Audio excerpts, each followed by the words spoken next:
ओम नमो नारायण। आज हम लोग जो चर्चा कर रहे हैं, जैसा कि पिछला एपिसोड में हमने बात करी थी श्री मेहंदीपुर धाम बालाजी के विषय में, तो यहाँ पर 3 देव की प्रधानता है। श्री बालाजी महाराज, श्री भैरव बाबा, श्री प्रेताई सरकार। राजस्थान में हनुमान जी को ही बालाजी महाराज बोलते हैं। मेहंदीपुर जो धाम है राजस्थान के दौसा जिला में सिकराय तहसील में है। ये 2 पहाड़ों के बीच में स्थित है। 2 पहाड़ों में के बीच में स्थित जो स्पेस होता है, जो जगह होती है, उसको घाटी बोलते हैं, इसलिए इसको घाटा मेहंदीपुर भी बोलते हैं। बालाजी महाराज, प्रेताई सरकार और भैरव बाबा, ये तीनों देव यहाँ प्रमुख देव हैं। तीनों देव यहाँ आज से लगभग 1008 वर्ष पूर्व प्रकट हुए थे। इनके प्रकट होने से लेकर अब तक 12 महंत इस स्थान पर सेवा पूजा कर चुके हैं। अब तक इस स्थान के जो विद्यमान महंत, जो हम लोग जिनको जानते हैं, जो सर्वविदित हैं, वो 10वें महंत थे श्री 1008 श्री गणेशपुरी जी महाराज, और 11वें सेवक थे श्री किशोरपुरी जी महाराज, जो कि बालाजी महाराज के चरणों में भी कुछ वर्ष पूर्व ही चले गए। वर्तमान में जो सेवा कर रहे हैं वो नरेशपुरी जी महाराज हैं। जो किशोरपुरी जी महाराज का समय नगर का काफ़ी विस्तार हुआ, काफ़ी धर्मशालाएं और काफ़ी वैभव यहाँ आया, और बालाजी महाराज की कृपा से आज काफ़ी वैभवशाली नगर है। इस समय को अगर बालाजी घाटा मेहंदीपुर धाम को इतिहास का स्वर्ण युग कहा जाए तो अतिशयोक्ति नहीं होगी, क्योंकि प्रारंभ में यह घोर बीहड़, बहुत घना जंगल और शेर, चीते, मतलब आप काफी जंगली जानवर होते थे यहाँ पे। अब विषय क्या है? विषय ये है कि बालाजी महाराज की मूर्ति या बालाजी महाराज यहाँ कैसे प्रारंभ हुआ, दर्शन देना कैसे प्रारंभ हुआ, तो उस विषय को हम आरंभ करते हैं। श्री गणेशपुरी जी महाराज के समय में बाल्यावस्था थी उनकी, गणेशपुरी जी महाराज की। गणेशपुरी जी महाराज हनुमान जी के, बालाजी महाराज के अनन्य भक्त थे। हर समय उनको हनुमान चालीसा का पाठ करना, सुंदरकांड का पाठ करना, बालाजी महाराज का भजन करना, वो बालाजी महाराज की भक्ति में डूबे रहते थे। सभी लोग आश्चर्यचकित होते थे कि इतनी कम उम्र में और इतना भक्ति भाव है, तो लोग उनको पंडित जी कहने लगे गांव में। जब वो युवा अवस्था में आए, रात को वो सो रहे थे, तो एकदम उनको स्वप्न में एक आवाज़ सुनाई दी कि मैं तुम्हें अपनी सेवा देना चाहता हूँ, आप जगो और मेरी सेवा का भार ग्रहण करो। उन्होंने आँख खोल के देखा, कोई नहीं था, तो उन्होंने सोचा शायद ये मैंने स्वप्न देखा है। फिर उन्होंने आँख बंद की और सोने की कोशिश की, को लगा कि जो है फिर कोई ऐसे ही आवाज़ दे रहा है, उठो मेरी सेवा का भार ग्रहण करो, मैं चाहता हूँ आप मेरी सेवा करो और मुझे अपनी लीलाओं का विस्तार करना है। गणेशपुरी जी महाराज ने उसको सपना जान के, समझ के, उन्होंने कहा ये स्वप्न में कुछ हो रहा है। उन्होंने उसको भूल जाना चाहा और वो सो गए। एक दिन क्या हुआ कि वो उनको महसूस हुआ कि जो है कोई उनको उठा के ले जा रहा है। जब उन्होंने देखा, चारों तरफ घोर जंगल था। फिर उन्होंने देखा कि सामने 3 मूर्तियां हैं। पहाड़ की तरफ से घोर बड़ी सेना चली आ रही है, घोड़े हैं, हाथी हैं और बहुत सारे दीपक जल रहे हैं, और लाखों सेना चली आ रही है। और उसका सेनापति उतरता है, तीनों मूर्तियों को प्रणाम करता है और वापस जिस दिशा से सेना आई थी उसी दिशा में सेना वापस चली जाती। गणेशपुरी जी भयभीत होकर एकदम से जग गए। उन्होंने आँख खोली तो उन्होंने कहा, अरे ये तो मैं सपना देख रहा हूँ। लेकिन वो इतना उनको समझ में आ गया कि ये कुछ तो बात है। उनको नींद नहीं आई। वो पूरी रात मनन चिंतन करते रहे। सुबह उठते ही सबसे पहले उन्होंने सारे गांव वालों को इकट्ठा किया, जो भी सम्मानित लोग थे, जो भी बुजुर्ग थे, सबको उन्होंने एकत्रित किया। एकत्रित करने के पश्चात उन्होंने सबको अपना स्वप्न सुनाया। तो कुछ लोगों ने कहा कि नहीं ये स्वप्न है, कुछ लोगों ने कहा नहीं नहीं चलकर देखना चाहिए कि आखिर इतने दिन से लगातार ऐसे स्वप्न आ रहे हैं तो देख लेना चाहिए, कोई बात नहीं है। सभी लोग महंत गणेशपुरी जी महाराज के साथ चल दिए और वो चलते चलते जंगल के बीचों बीच में आ गए।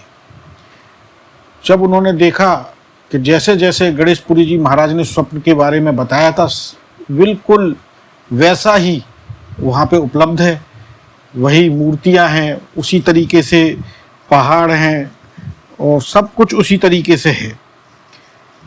तो गांव वालों को बहुत विश्वास हो गया, तो उन्होंने आपस में पैसा एकत्रित करके छोटा सा मंदिर बनवा लिया। तब गणेशपुरी जी महाराज ने वहाँ अपना सेवा और प्रारंभ की, अपनी तपस्या प्रारंभ की। तो इस प्रकार से बालाजी महाराज के मंदिर की स्थापना हुई और बालाजी महाराज ने दर्शन देना प्रारंभ किया। चमत्कारिक बात बता देना चाहता हूँ, आप कभी भी मेहंदीपुर धाम जाइएगा तो जो पहाड़ है वो सारे मट्टी के पहाड़ हैं, कहीं से कहीं तक कहीं भी पानी का नामो निशान नहीं है, ना कोई झरना है ना कोई ऐसा वाटरफॉल है। पहाड़ के आसपास कोई पानी नहीं है, मट्टी के रेतीले पहाड़ हैं और बाबा की बाईं छाती के नीचे से बारीक जलधारा निकलती है और वो अनवरत निकलती रहती है। बाबा का पूर्ण चोला चढ़ने के बाद भी वो धारा निकलती रहती है। तो वहाँ पे नीचे एक कुंडी बनाई हुई है, कुंडी एक सीमेंट की बना दी जाती है चौकोर जैसी, और उसमें जल वगैरह इकट्ठा हो जाए उसको कुंडी बोलते हैं। तो उस कुंडी में बाबा की बाईं छाती का जल एकत्रित होता है और वही जल से महंत जी या जो अभी पुजारी जी हैं वो छींटे लगाते हैं। और छींटे का बहुत बड़ा महत्व है मेहंदीपुर धाम में, बालाजी में छींटे का ही मेन महत्व है। आप यह मान के चलिए छींटा ही मेन प्रसाद है वहाँ का। और छींटे के चमत्कार के बारे में भी, जल के चमत्कार के बारे में विस्तृत चर्चा करेंगे कभी, क्योंकि अगर इस तरीके से एक एक चीज़ की चर्चा करेंगे तो ये काफ़ी लंबा हो जाएगा। अब इस तरीके से वहाँ बालाजी महाराज ने दर्शन देना प्रारंभ किए। बहुत सारे लोगों में काफ़ी भ्रांतियाँ हैं कि वहाँ भूत प्रेत और इसका इलाज होता है। हाँ, सभी लोगों के लिए मैं बता दूं, सब कुछ सारे संकट का निदान है बालाजी महाराज। वो भूत प्रेत ही नहीं, जो भी आपके संकट हैं हर संकट का निदान बालाजी महाराज के पास है, बालाजी महाराज के चरणों में है। अब कुछ लोग कहते हैं कि कैसे जाएं, क्या है, तो मैं आपको बहुत ही सूक्ष्मता से बता देना चाहता हूँ। इसका एक सीधा सा उपाय है। जब आप बालाजी जाना चाहते हैं, मेहंदीपुर धाम जाना चाहते हैं, तो आप एक मंगल पहले से बालाजी महाराज के नाम का दीपक जलाइए और हनुमान चालीसा का पाठ कीजिए। श्री राम जय जय राम, श्री राम जय जय राम का कीर्तन कीजिए और बालाजी महाराज से प्रार्थना कीजिए, हे बाबा आप हमको अपने दर्शन दीजिए, आप हमको अपने धाम में बुलाइए। तो बालाजी महाराज आपकी अवश्य सुनेंगे। जब आप बालाजी महाराज के दर्शन के लिए जाते हैं तो सर्वप्रथम आप जाने से पहले एक नारियल लीजिए, नारियल पूरे अपने घर में घुमाइए और बालाजी महाराज से प्रार्थना कीजिए, हे बालाजी महाराज मैं अपने घर की सुख शांति समृद्धि चाहता हूँ। और आप उस नारियल को लेके घर के बाहर जब निकलेंगे तो फिर आप घर में वापस न जाके सीधे मेहंदीपुर जाइए और मेहंदीपुर में फिर पहुँच के सबसे पहले वहाँ दरखास्त लगती है, जो अब 10 रुपये की मिलती है। आप दरखास्त लीजिए और दरखास्त लगाइए और वो नारियल बालाजी महाराज के चरणों में वहाँ छोड़ दीजिए।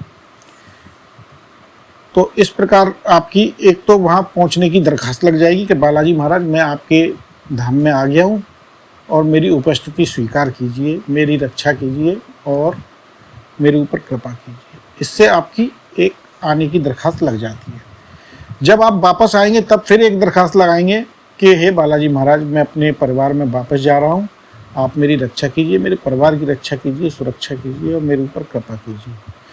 फिर उसके बाद आप घाटा मेहंदीपुर में कुछ चीज़ खाइए पीजिए नहीं और आप सीधे अपने घर की ओर प्रस्थान कीजिए। और घाटा मेहंदीपुर छोड़ने के बाद ही आपको कुछ खाना पीना है। आप अपने घर पर जाइए पहुंचकर आप सर्वप्रथम, कभी भी हम किसी भी तीर्थ से आते हैं तो उस तीर्थ के भगवान का धन्यवाद घर पहुंचकर जरूर करना चाहिए, मेरा ऐसा मानना है। तो आप जब बालाजी से लौट के आए तो आप नहाइए, पवित्र होइए।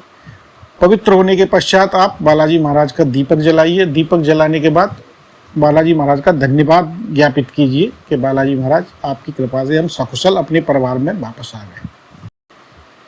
ये मेरा पर्सनल अनुभव है। हर मंदिर, हर तीर्थ का अपना एक नियम होता है, तो मैं आप लोगों से अनुरोध करता हूं कि उस तीर्थ के आप नियम जरूर करें, और उसके तीर्थ के नियम के अनुसार अगर आप कार्य करेंगे तो उस तीर्थ का आपको जरूर पुण्य लाभ मिलेगा। तो भक्तों, आज इतना ही।